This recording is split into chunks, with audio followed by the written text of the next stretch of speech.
অনেক দিন ধরে ভাবছিলাম যে মা কেমনভাবে তেল কই করে সেটা আমি ট্রাই করব, কিন্তু ভয় লাগছিল। এখন তো সব মায়ের রান্নাগুলো, দিদার রান্নাগুলো ট্রাই করি, আর নিজস্বও কিছু রান্না ট্রাই করি।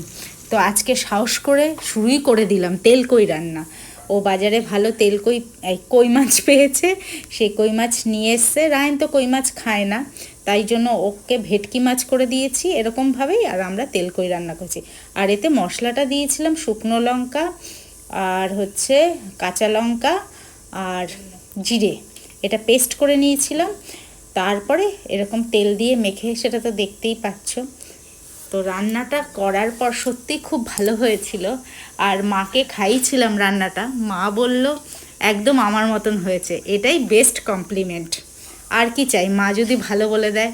আর স্ত্রী তো খুবই ভালো খেয়েছে, তাই তোমাদের সাথে শেয়ার না করে পারলাম না। তাই আমি ভাবলাম এই রান্নাটা তোমরাও ট্রাই করো।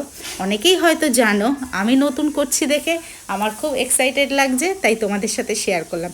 আজকে ভিডিওটা যদি ভালো লাগে অবশ্যই লাইক করবে, শেয়ার করবে। আর সবাই কে কে তেল কই ভালো খাও সেটা অবশ্যই কমেন্টস বক্সে জানাবে। আজকে ভিডিওটা আর বড় করলাম না, তোমরা দেখতে থাকো আমি কিভাবে তেল কইটা করছি। Just watch. ও, আরেকটা কথা বলতে তোমাদের সাথে ভুলে গেলাম, লাস্টে কিন্তু গরম মশলার গুঁড়ো দেবে, আর হচ্ছে ঘিটা দেবে। এই যে গরম মশলার গুঁড়ো দিচ্ছি, আর ঘিটা দিয়ে ঢেকে দেবে।